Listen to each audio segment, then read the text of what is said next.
SwayamPrabha. Digital India. Educated India.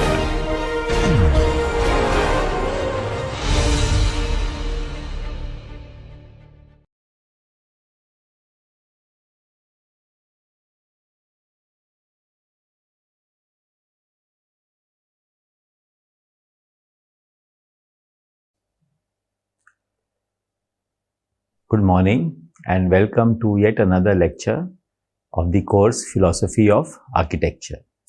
Today is lecture number 13 and the title of today's lecture is Dwelling Through the Fourfold. And when we say fourfold, it means fourfold of earth, sky, divinities and mortals.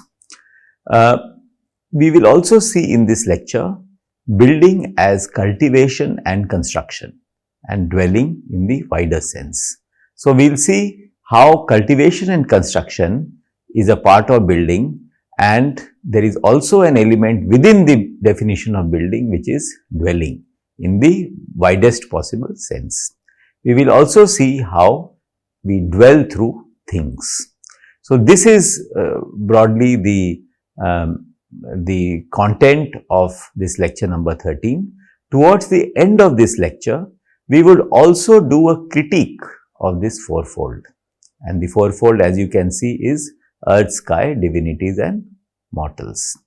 Now, I must also tell you that we are discussing this building and dwelling, which has come from the essay by Martin Heidegger, and the title of the essay is Building, Dwelling, Thinking.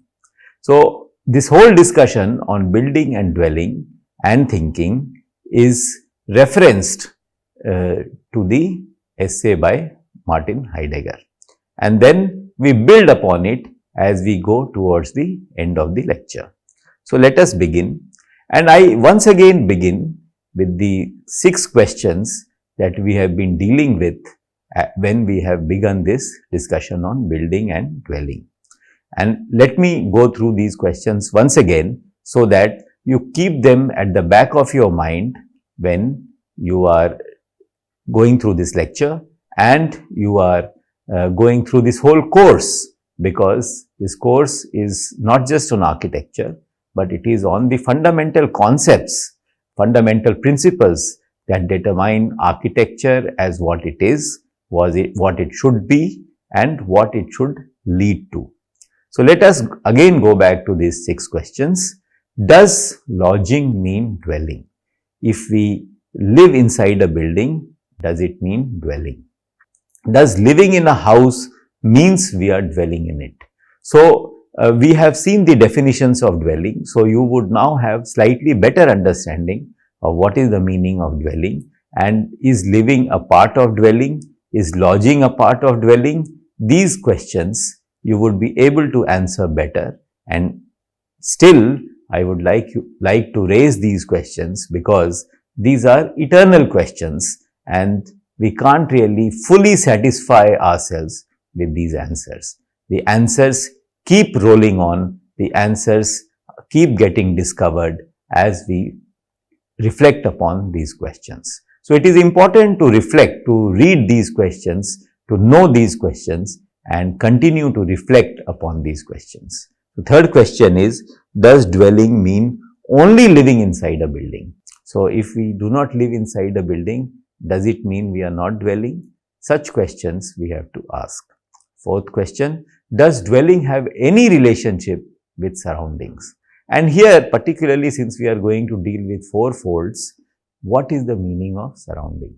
If you remember Hegel's intervention on architecture, he said architecture is only about surrounding, and the meaning that architecture receives is actually from the sculpture that lies inside the temple, the sculpture of God. So, here when we say fourfold, and we have seen that fourfold includes something like divinities, what does it mean? And are divinities part of this surrounding that we are talking about? So, what is the relationship between dwelling and the surroundings which include divinities? And then the fifth question, does it have something to do with what we do? So, In the previous lecture, we are saying that if you are a farmer, you are a teacher, does it have something to do with dwelling? But here, does it have something to do with being human itself? Is dwelling related to being human? Is dwelling related to being a human, being a man on earth, and so on and so forth? Because earth is also a part of the fourfold, as we have seen in the previous slide. So, final question, does it have something to do with the way we live and die? Now, when we say we live and die, we say that we are mortals and we are not immortals. So, it is only those who die who are mortals. So, does dwelling have something to do with mortality? Does dwelling have something to do with we as human beings who are capable of living and dying? So, this is how we reformulate these 6 questions which relate to dwelling, and then we move forward. We have also seen this slide in the previous lecture, that the 2 words that stand for dwelling in German is Wohn and Wohnen. And let me read out once again.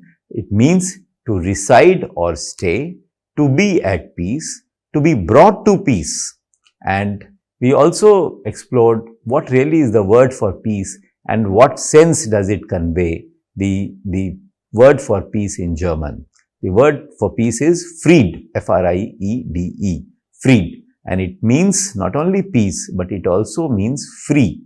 And then there is a word which is derived from this word Fried, which is frei. And that word frei means preserved from harm and danger, preserved from something, safeguarded.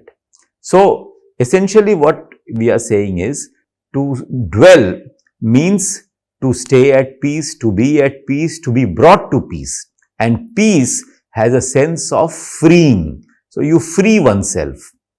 You free oneself and you also preserve from harm and danger.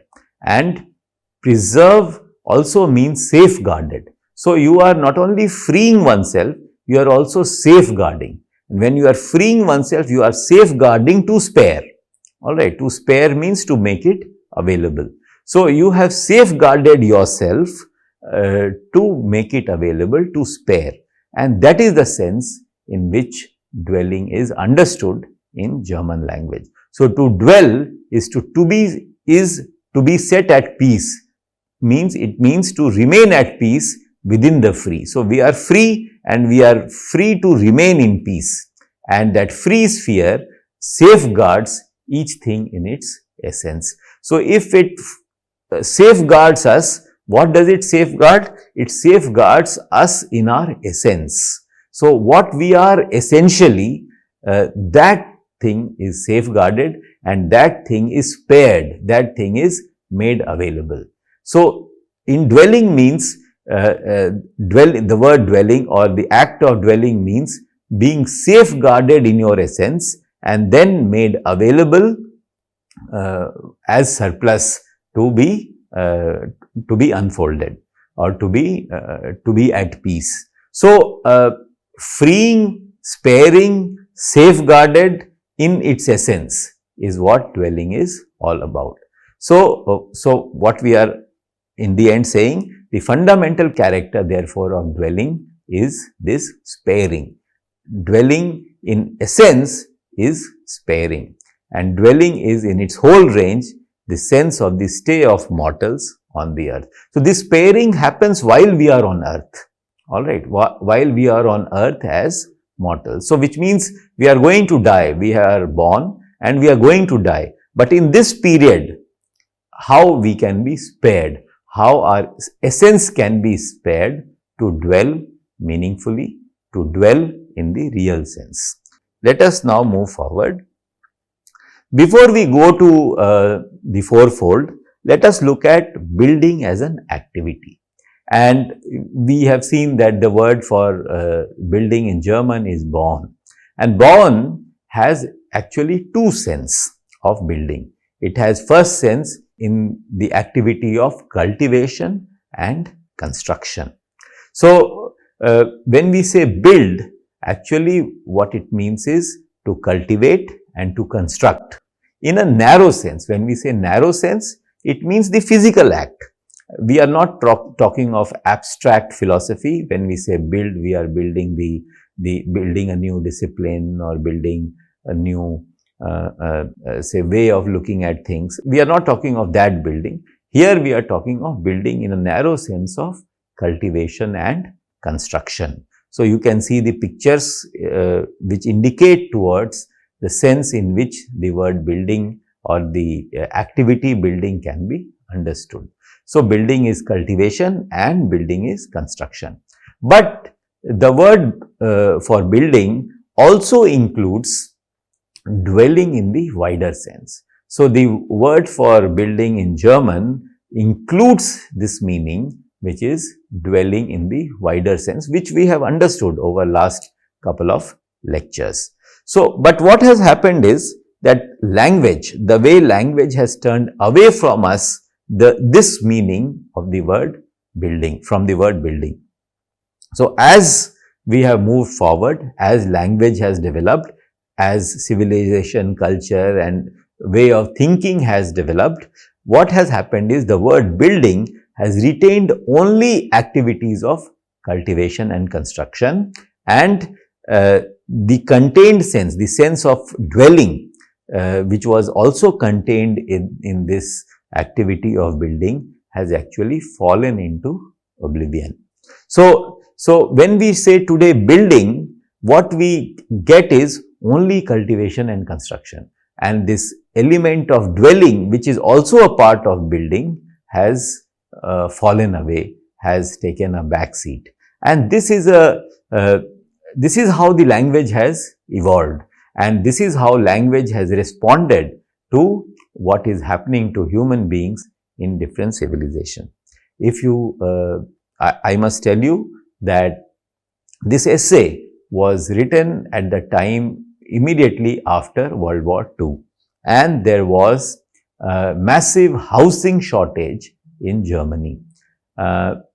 Post World War II, post the destruction of World War II, there was a massive housing shortage, which means that new houses, a large number of houses were to be built, and because a large number of houses were to be built, the whole focus was on building and construction and cultivation and how quickly more and more houses can be built. And because of all this, what happened was this element of dwelling, this element of stable, being at peace, realizing one's potential, sparing oneself, realizing one's essence, and then sparing and then discovering what one can do, how one can live, etc., has fallen behind. And what has been foregrounded is that element of building activity, which is cultivation and construction. So, in fact, Heidegger is quite irritated with the fact that moment there is a talk of building, there is only a talk of marketing, only a talk of how rooms and houses can be constructed as fast as possible. So, in this context, the essay Building, Dwelling, Thinking was written, and in this context, the society also reinterpreted itself so that it can get along with life. But the result is, or the incidental outcome is, that the sense of dwelling, which was an integral part of the meaning of the word building, has fallen into oblivion. We must also remember that post World War II, it was US which started taking lead in the whole of the world, and particularly it became the economic leader of the world, and it started determining the economy of the whole world. Its economy was so big and so powerful, and it was such a big market that the whole world started producing for the US economy.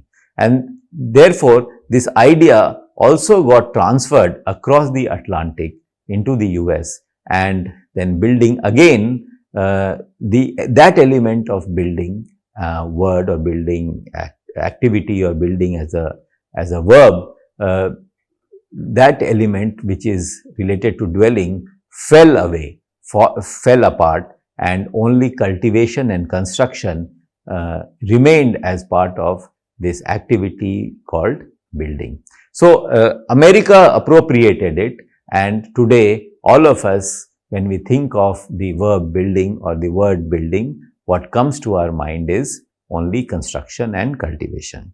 Let us move forward and see how it all happened. So, building, let us begin with two activities. One activity is cultivation and construction, and second activity is preserving the fourfold of earth, sky, divinities and mortals. We will come to this a little later, but dwelling included the fourfold of all of this when you are dwelling at a place, dwelling at home and so on. Now, what happened is, as we progressed immediately after World War II, particularly this cultivation and which I was just explaining, this idea of this activity of cultivation and construction was foregrounded. It became bigger, it started dominating, and the other part, which was preserving the fourfold of earth, sky, divinities and mortals while we dwell. So, when we are saying preserving the fourfold, what does it mean? It means that when you are living at a place, when you are dwelling and you are at peace and you are able to spare and you are safeguarding the essence, you are doing all that by preserving the fourfold of earth, sky, divinities and mortals. Earth and sky means that you are located on the earth, and when you are on earth, you are a mortal and you are likely to die at some point in future, and you are aware of that possibility that death is imminent. So, you are mortal, you live your life as a mortal, and when you live in earth, on the earth, you also, moment you think of earth, you also think of sky. So earth and sky duality, that there is something below and there is something above. And then there is also divinities and mortals. So, divinities means the gods, and before divinity, we are mortals. So, on earth, we live as mortals, and on sky, it is the divinities who live, and being on earth and being a mortal, we wait for the divinities to manifest. So, while we are going about living in this fourfold, what we actually do is we discover the essence of dwelling, we discover the essence of ourselves. So, this is what is the meaning of dwelling, and dwelling has both these components, cultivation and construction, and preservation of the fourfold of earth, sky, divinities and mortals. So, as we were discussing earlier, building is dwelling. If you remember the previous lecture, building is dwelling, and dwelling is cultivation, construction and preserving the fourfold. Now, as we moved forward in our life, in culture, in civilization, economic realities, as they changed, what happened was cultivation and construction were foregrounded, and this preserving the fourfold of earth, sky, divinities and mortals disappeared.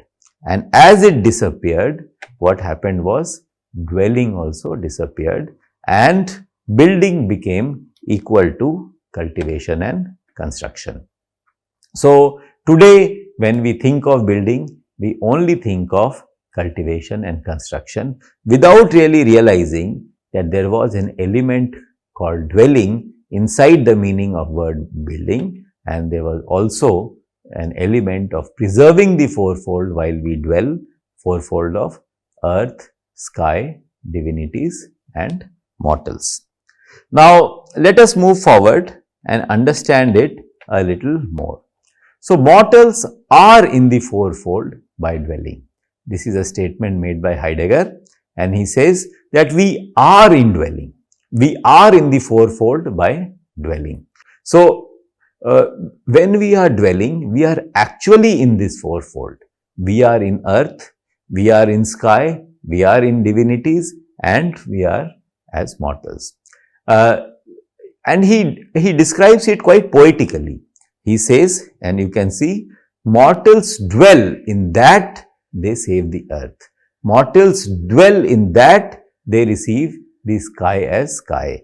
Mortals dwell in that they await the divinities as divinities. Mortals dwell in that they initiate their own essential being, their being capable of death as death. So let us come back. What he is saying is that mortals dwell in that. Now that is living through things. That when we say mortals live in that, they save the earth. So you live in a way that you save the earth. So for example, as a farmer, if you are tilling the soil, that becomes perhaps the bullock cart or various implements that you use for farming and so on. So mortals live in that thing through which you save the earth. Save the earth in what way? You save the earth in its essence. So if you are farming, how are you saving the earth in its essence? You are saving by safeguarding its ability to be fertile, its ability to grow, its ability to give birth to plants, which plants and trees and fruits and flowers and so on. So by dwelling in that and through that saving the earth means we are saving the earth in its essence, and that is what it means that mortals are in the fourfold by dwelling, and earth, sky, divinities and mortals are the fourfold. Similarly, sky. So man is in fourfold in the sky. Now what does it mean? Sky of course is high above our head, and it is like an envelope, like an umbrella which covers the whole earth. So when mortals are in the fourfold of sky, it means that that which gives you height, that which gives you that whole span from earth to sky, that which helps you discover the height, the verticality, the aspect of admiration, aspect of altitude, aspect of lofty sentiments. So all that is associated with highness or altitude or tall or admiration, all that can be associated, all the ideas that can be associated with sky,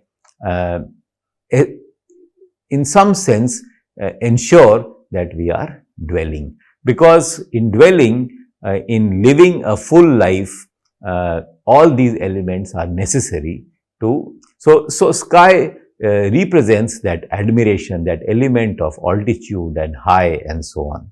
And then related is divinities and mortals. So who lives in the sky? It is the gods who live in the sky as per literature and culture. So if the gods live in the sky, when we look up to the sky, what are we trying to look up at? We are trying to look at various gods who perhaps live there.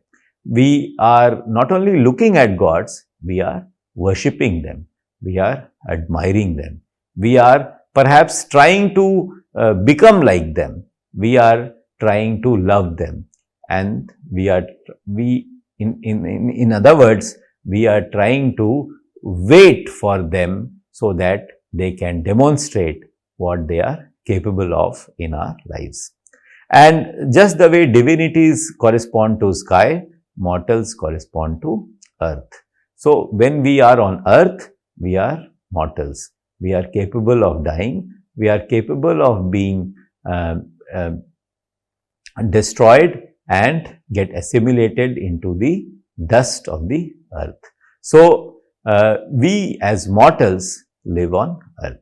But while we are, even if we think of the fourfold, that we are on earth, sky, divinities and mortals, and through this we actually dwell, we don't really give thought to the oneness of the four. So all four are actually contained in dwelling. They are all contained in my life, in our lives. So this simple oneness of these four is something that often escapes us, and it is important that we think of that simple oneness so that we can realize this fourfold in our dwelling. Let's move forward. So, we have covered this, that mortals dwell in that they save the earth. It is important to understand this idea of that, okay, because we live through things and things that indicate towards this respective elements of the fourfold. So, let me read it once again. Mortals dwell in that they save the earth. Mortals dwell in that they receive the sky as sky. Mortals dwell in that they await the divinities as divinities, and mortals dwell in that they initiate their own essential being. They are being capable of death as death. So this is how the fourfold unfolds in a human life as it dwells. We have seen in the previous lecture that building is really dwelling.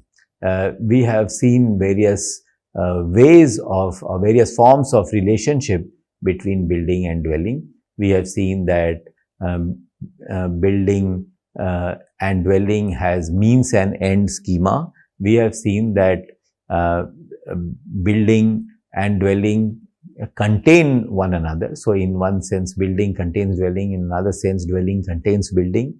We have also seen that it is possible to think of building plus dwelling leading to a certain kind of thinking. We have also seen that in fact building and dwelling advances our thinking on what is the definition, or what is the meaning of being itself. So essentially in the end what we have said is building is really dwelling, and dwelling is the manner in which mortals are on earth. This is something that we have just now discussed, that dwelling is the manner in which mortals are on earth. Building as dwelling unfolds into the building that cultivates growing things and the building that erects buildings. So, here what we are saying is that dwelling unfolds in a building. So, in this here if we understand building as a structure, and if in that structure dwelling is unfolding, okay, if dwelling is unfolding into that building, then that building is that which cultivates growing things. Here if you see the picture is that of a library and that of a art installation. So, here students make artistic objects and they display their works on these stacks, on these shelves. So, in this building what we see is that things grow, and when we say things grow, it can be say natural objects like trees and so on which grow, or it can be books where what grows? Understanding grows, knowledge grows, and people who read and engage with those books, they grow. So, if there is a building which cultivates growing of things, then you are dwelling in that building. If it is a building that erects building, so inside the building you are making smaller buildings. Now, those smaller buildings can be abstract buildings like a structure, a discipline, a theory, a story, an art objects. These are also buildings, or you are building an oeuvre, you are building your own portfolio, or you are building smaller buildings within it. So, all of this start happening if such activities are happening in the building, and therefore dwelling is also happening in the building. Next slide, dwelling through things. Now, this is what we were talking about when we were discussing this, dwelling through things. All right. So, again please focus on the word that. So, dwell in that and save the earth, that to receive sky as sky, that to await divinities as divinities, that so that we initiate our own essential being as mortals. So that is important. Dwelling through things, and what are those things is what we can see, we can understand, we can explore, that what is it that is important, that makes us save earth as earth, receive sky as sky, and so on. So dwelling through things, it is an element that we must understand to understand dwelling and building, and therefore thinking and being. So preservation of the fourfold by staying with things. We have to preserve this fourfold of earth, sky, divinities and mortals, to preserve them through things or by staying with things. So no matter what the things are and how they represent this fourfold, we have to preserve this fourfold by staying with things. So whether those things are books or whatever, depending on your area of interest, you have to stay with things and you have to recognize that the fourfold is contained in those things. So that you have to recognize and you have to stay with it so that you can dwell. Dwelling preserves the fourfold by bringing its essence into things. So what it does is, dwelling, if you are dwelling in real sense, what it does is it preserves the fourfold. So everything has a fourfold, all right, in every object, everything that you see, and then there is the essence of fourfold itself. So fourfold of earth, sky, divinities, mortals. So it takes the essence of the fourfold and it brings that essence into things, so that things become an instrument of dwelling. All right. So if we understand it that way. So dwelling preserves the fourfold by bringing its essence into things. In turn, things can secure fourfold. So it is a two-way activity. One contributes to the other.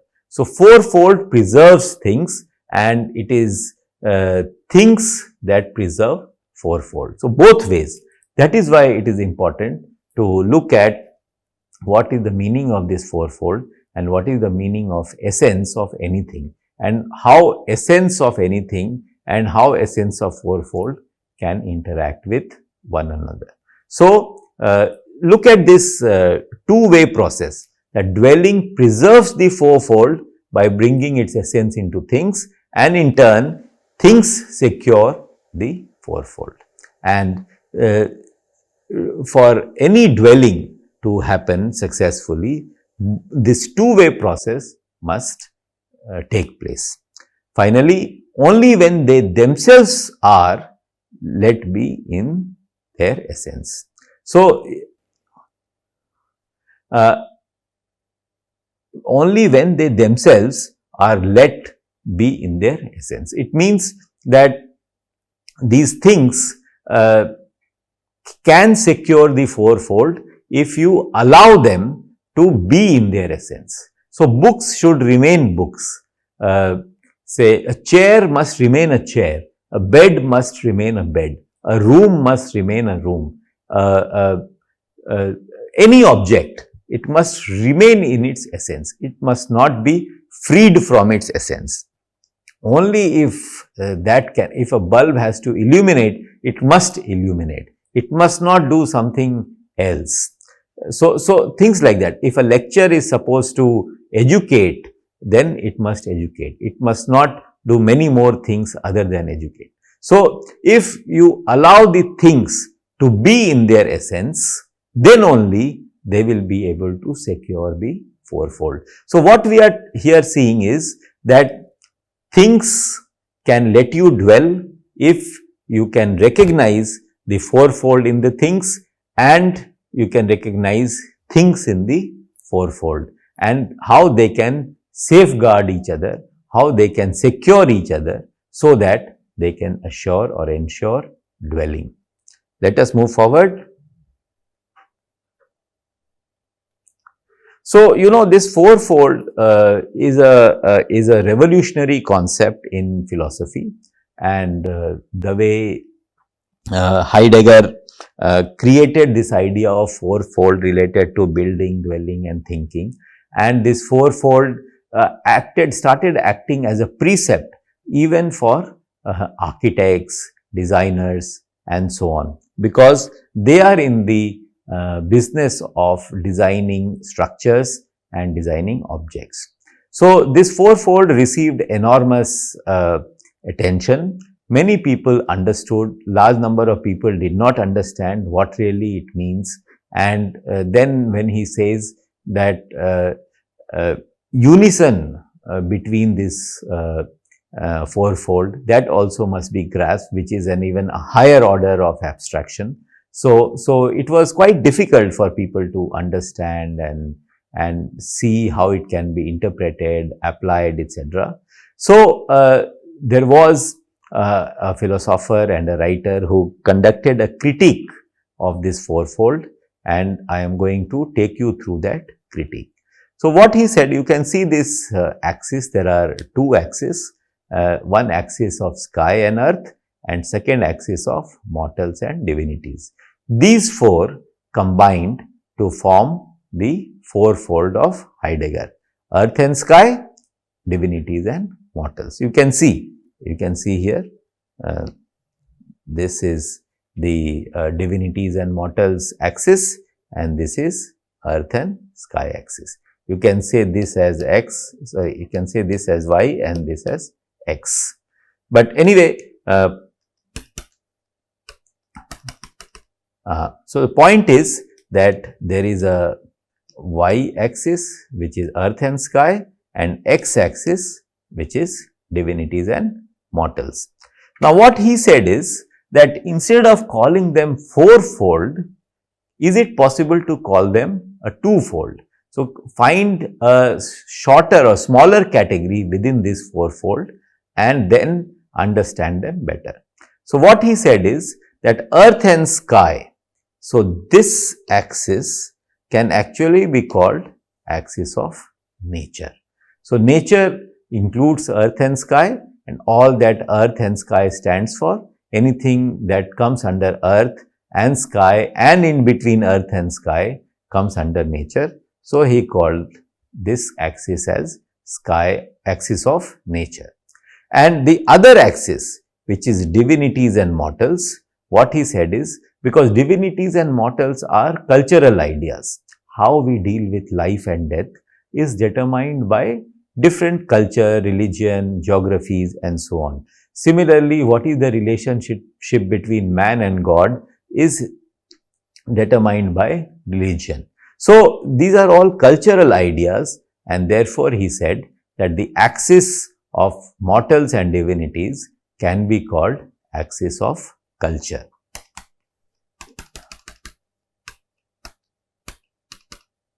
So what he said is, he reduced the fourfold into two categories, and the categories were axis of culture and axis of nature. So this way he tried to make it slightly simpler to understand.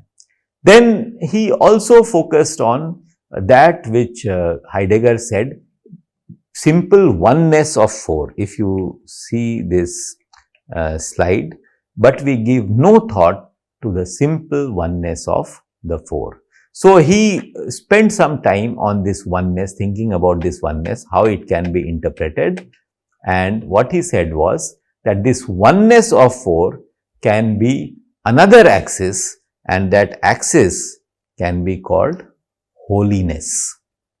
Okay. So because there is an element of God and there is an element of either presence of God or absence of God, so therefore he said that if we can call it an axis of holiness or holy, if any site, if any location, if any building can be considered as holy or not holy or varying degrees of holy, then it can indicate that oneness of the fourfold. So he created this dimension called holy in this fourfold.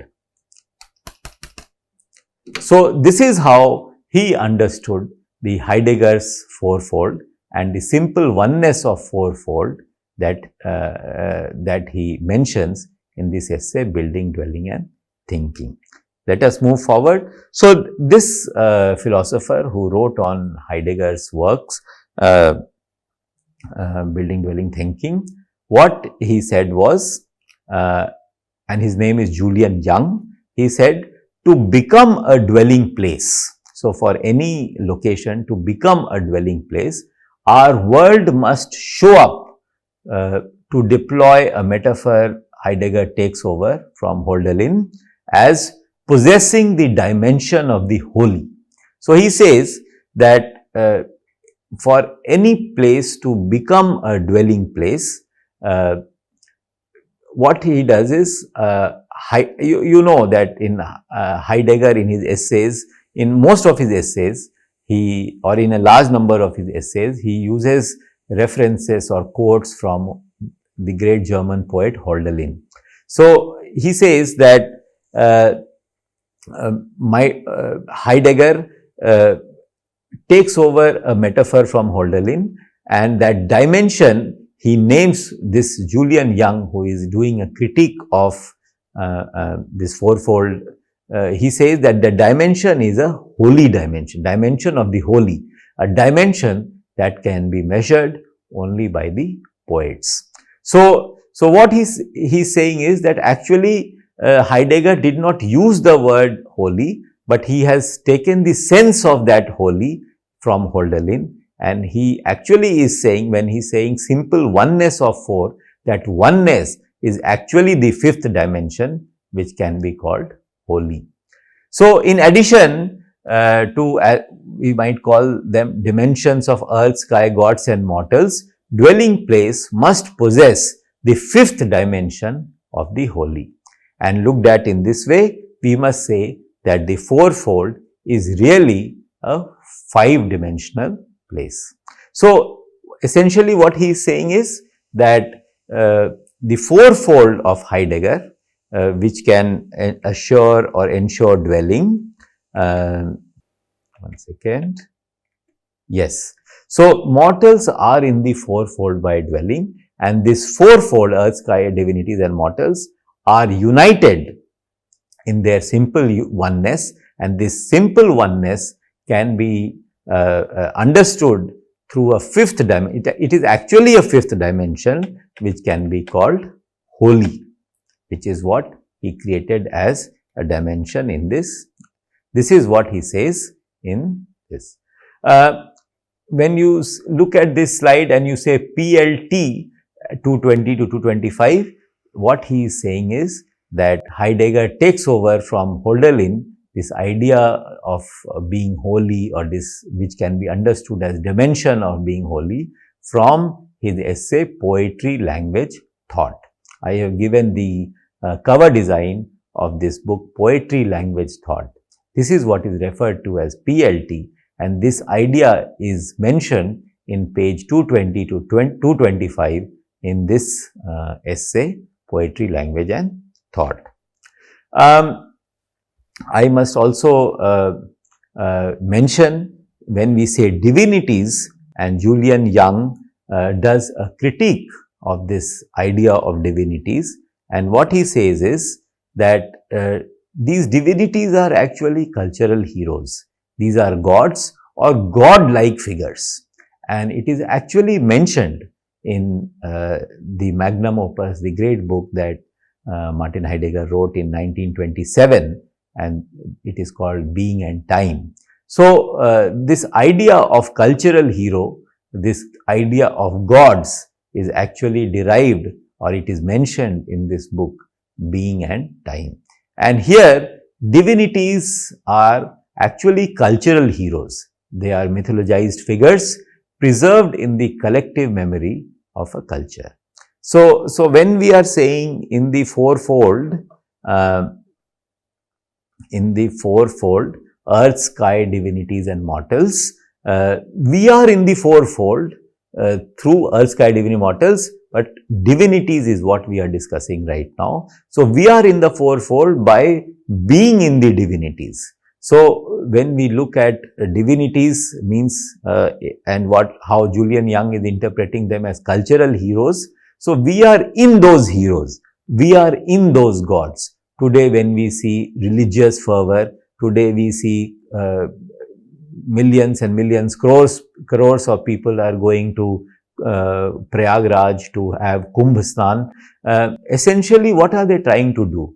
They are trying to immerse themselves into the divinities. So, it is that which perhaps Heidegger is indicating, that if you live in the divinities, if you are in the fourfold, and fourfold includes those divinities, you will be able to dwell in the real sense.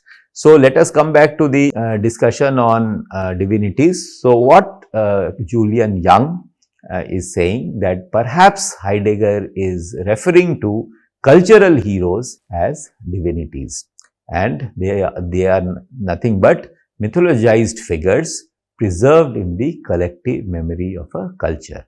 So, when we talk of Kumbh Snan, we are talking of Naga sadhus, we are talking of rishis, who, and through various akhadas they come and they take snan, and they are idolized by common masses, and they are something like mythologized figures, and that is a contemplation, admiration of them perhaps makes people dwell in the real sense. They are also bearers of heritage. So these divinities as cultural heroes, they are also bearers of heritage.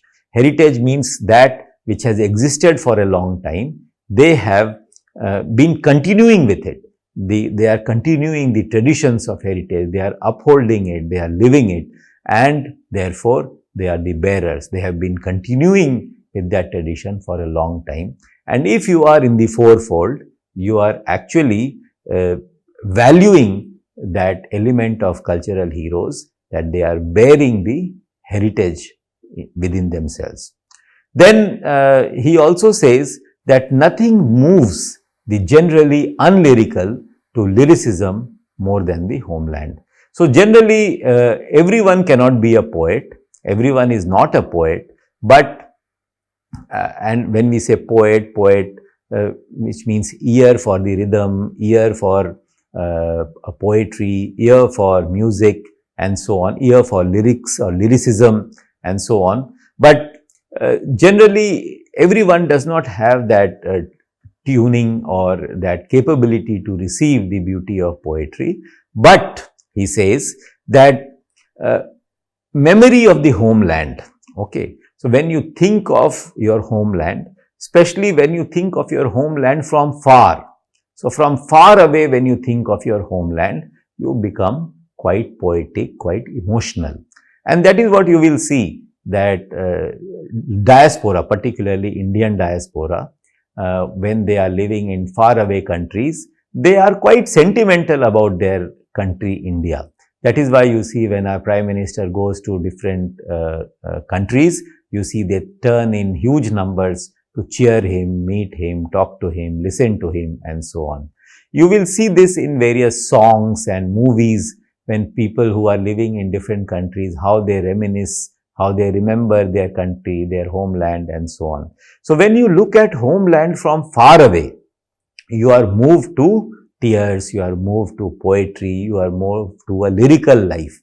And then another element that generally makes you very sentimental and charges you is if your homeland is in danger.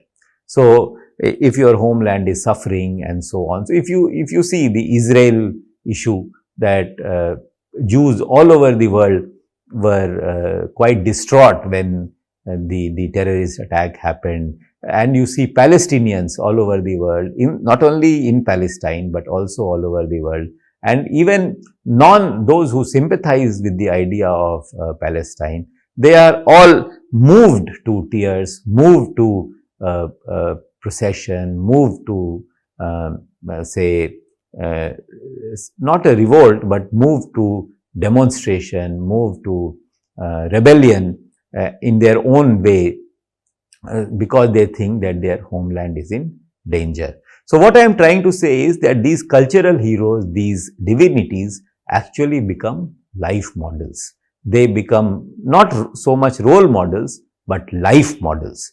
And because they become life models, people start identifying with them, people start looking up at them, and people start living in them.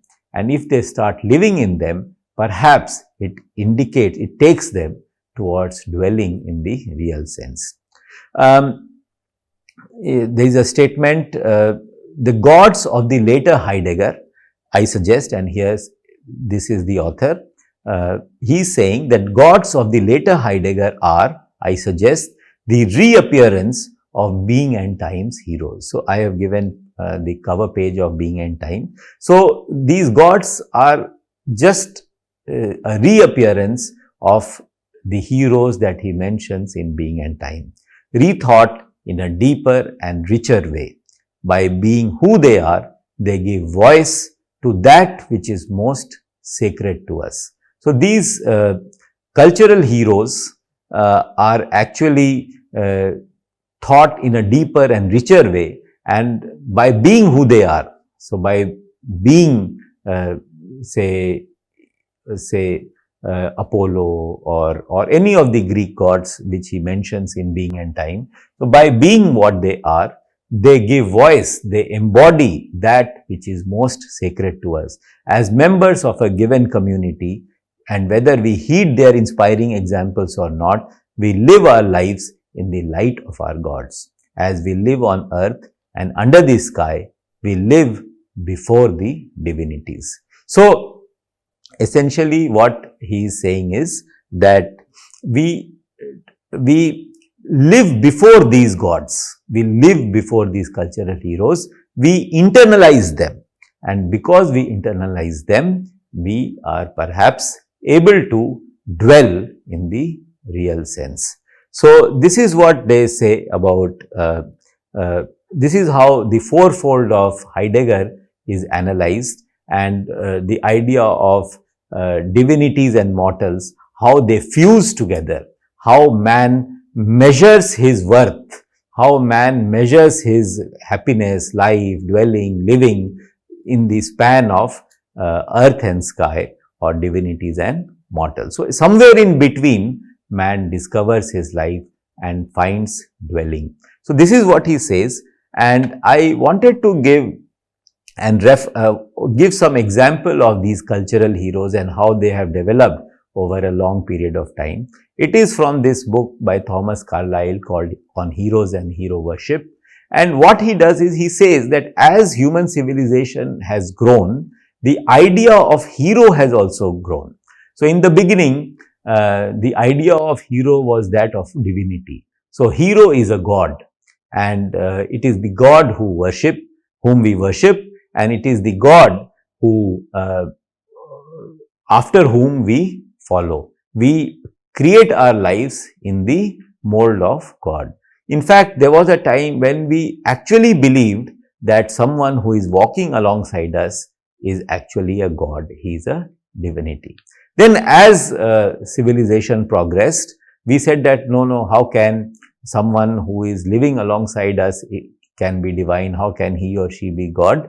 So, okay, he is not God, but he is messenger of God. So, the idea of hero, cultural hero or divinity developed, and from hero as a god, it became hero as a messenger of God, and that is when prophets emerged as heroes.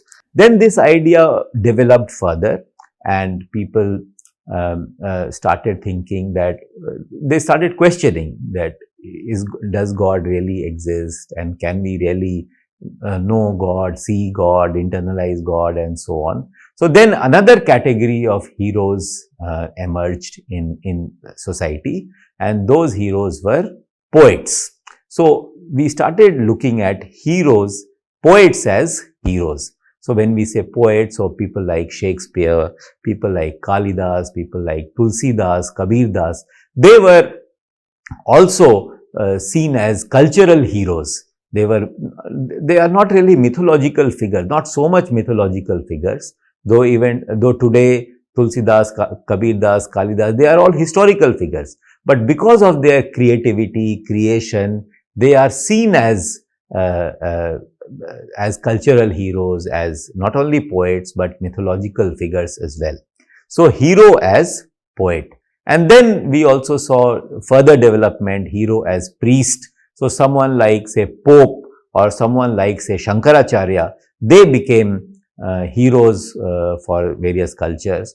And then as we move forward, we saw hero as man of letters. So, man of letters means literators, philosophers, academicians, teachers. So, another example that comes to my mind is someone like Chanakya, who became a hero.